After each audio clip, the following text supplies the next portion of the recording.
Hello, everybody. Hi, how are you? I started 2-3 minutes before, but the streaming didn't work. Hello, so everybody. I am here. Hi, how are you? I started I 2 see. minutes before, but the streaming didn't work. Okay. Here I am, only one, Aziza. I don't know what happened today, but sometimes things just get stuck, as we do. We human beings, we get stuck sometimes. And actually, that's what we're talking about. Listen, Ask Me Anything today is about burnout and why is it classified as a mental illness. I've done 4 videos this week to explain the 3 different elements, okay, that trigger burnout, about the organization in the workplace, the effort versus reward, and how you see your workplace. Listen, today we're going to talk mostly about what makes you feel overwhelmed and stressed to the point that you don't have energy to do what you love, to do what you really chose to do, to be health professionals and help others and really care about your patients and give that energy to make things happen smoothly and also in a very calm way. What stops you from being like that? What makes you stuck and makes you feel overwhelmed? Many things. But the first thing I want to talk about is how you chose this field the first time. Because sometimes you would be doing things because that's what you have to do, because at the moment you need to have money, you need to survive, you need to live your life. But what I know about you health professionals is it's your purpose in life to care for others. So you do it because you love to do it, because that's what you want, to be of service. So how come burnout is triggered? It's because of the environment, how it's organized. And what can you do about it? 2 things. You can either pivot and do something else. That's what I did with my life, because I felt I won't be happy even if I understand that's my purpose, to be a pharmacist, a pharmacy owner, and keep going like that. I became sick and I just stopped and I made the pivot.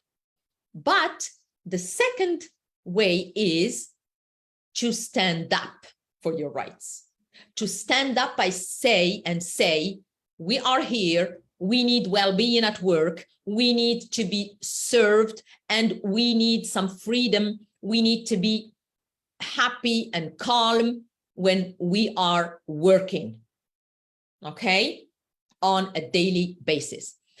Let's talk about this second possibility.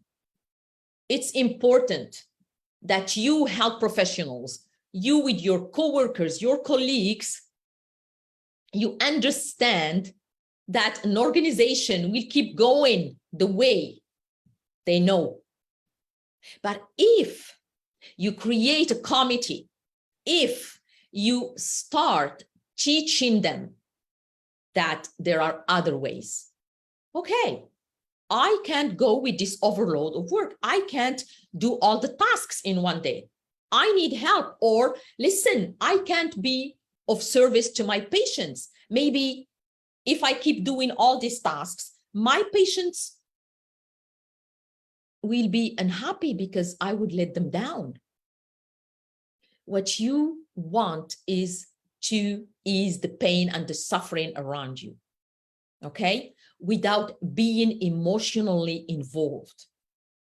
And when you are sensitive and fragile, you do take on that negative energy, okay? And once you take it on, well, that's it. Slowly, you get into a burnout.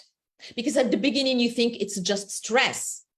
and it will go away, as I said in one of the videos, that you'll just rest for 1 day or 2 and you'll feel better. Well, no, it doesn't work like that. You need to stop, pause, and understand that it's more than that. And once you understand it, you have to talk about it.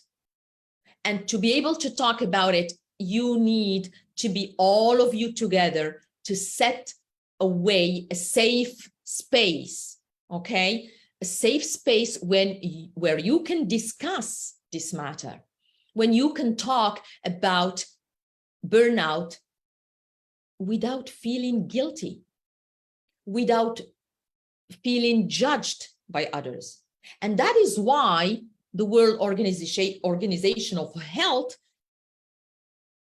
classified it as a mental illness, because this way, okay, now we know it's a mental illness. We know this problem has to have solutions. We know we have really the right to talk about it. We know it is something that exists, that it is normal, that it can happen to anyone. It's not about weakness.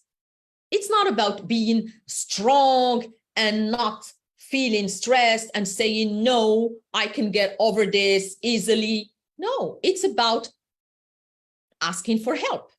It's about recognizing the problem, that helplessness, that feeling, okay, of being there, not accomplishing things, the feeling that you don't do what you are meant to do, the low energy, the feeling of isolation, and even wanting to isolate yourself. This has to be discussed. And the prevention, how to prevent it. Okay, so in the organization, hospital, clinic, in your own practice, you need to have these well-being, okay, rules. It has to be part of the job. The way we ask you to do tasks, the same way we should give you time for yourself. You need to have time to rest. You need to have time to recuperate. You need to have help when you need help. You can't do everything on your own.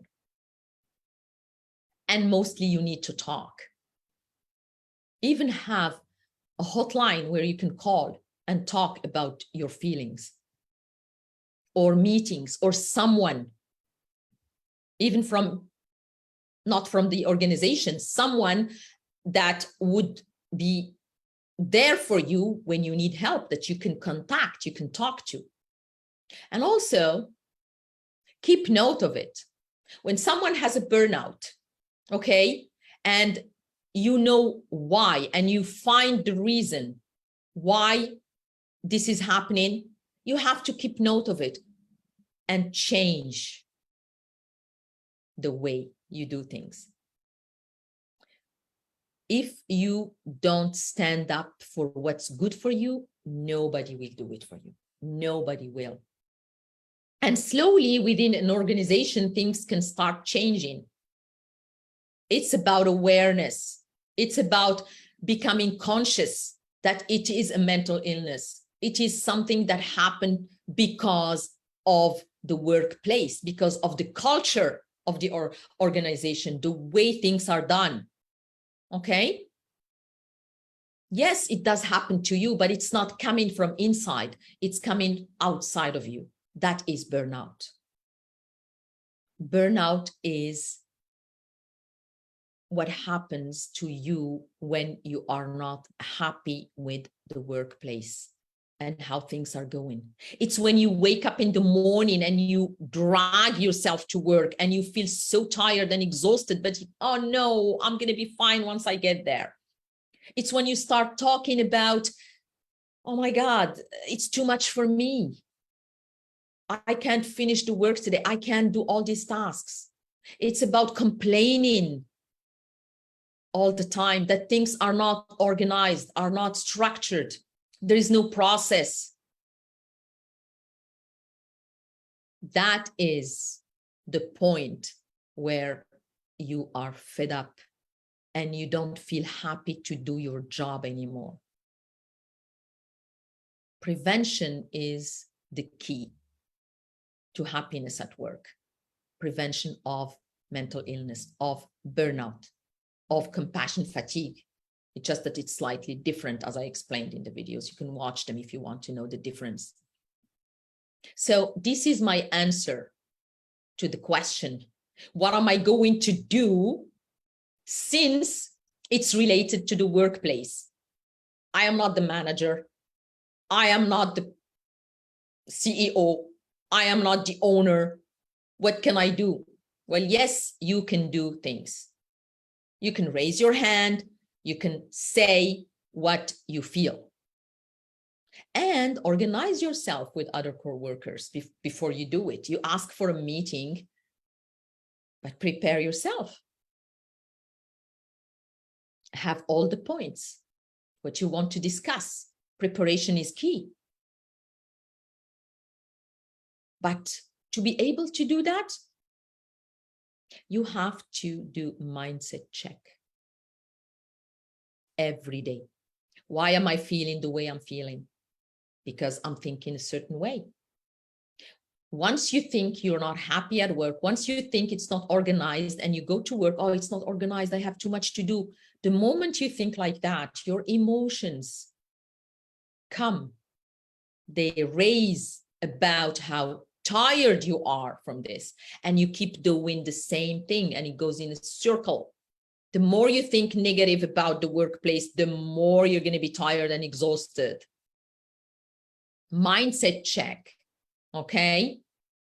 I have a program that's called Mindset Check, and I call it that way because checking on your thoughts is primordial. As I said before, when you wake up in the morning, check on your thoughts. What are you thinking? Are you thinking of yesterday? No, forget it. Forget about yesterday. You can't do that to yourself. You have to start today. Be present. Okay? Be present to start a new day, a good day. Because you decide, you are the one who can decide what kind of day you're going to live, depending on how you're going to be thinking. If you're grateful, you wake up, you're grateful. Yeah, oh my God, I'm alive, I'm good, I'm happy. I have a roof over my head, I have food on my table, I have a car to bring me to work, all these things. I have kids that love me, I have a spouse who loves me, whatever. All the positive things in your life. When you're grateful for that, you keep being grateful for what's happening in your day, and you bring to you, you just attract more of that energy to you. But when you've got to the point where you burnt out, and it's true that you need complete rest and you need guidance and help, okay, to get back. It takes time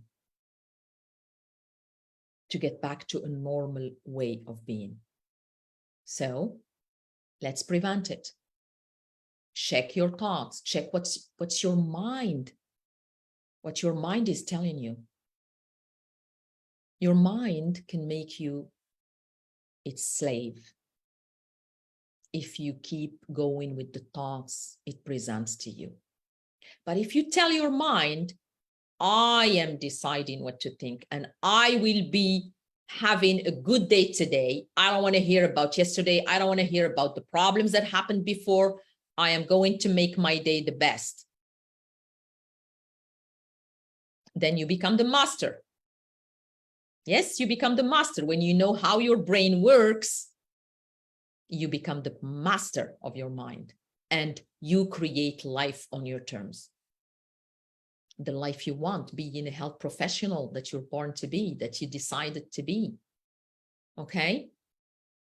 So stand up for your rights, ask for what you need to have really your organization take care of your well-being at work.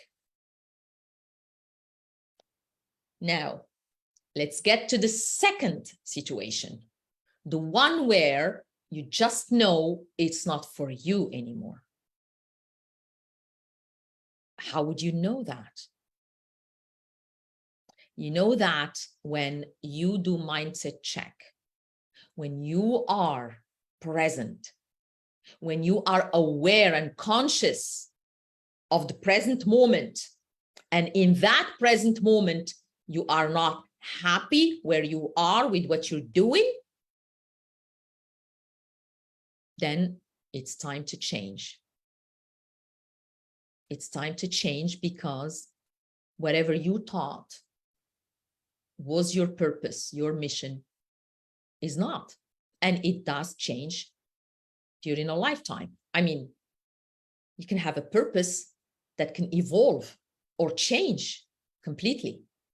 Or you have a purpose which is the same, like being of service, helping others, but not in the same environment. And that's what happened to me.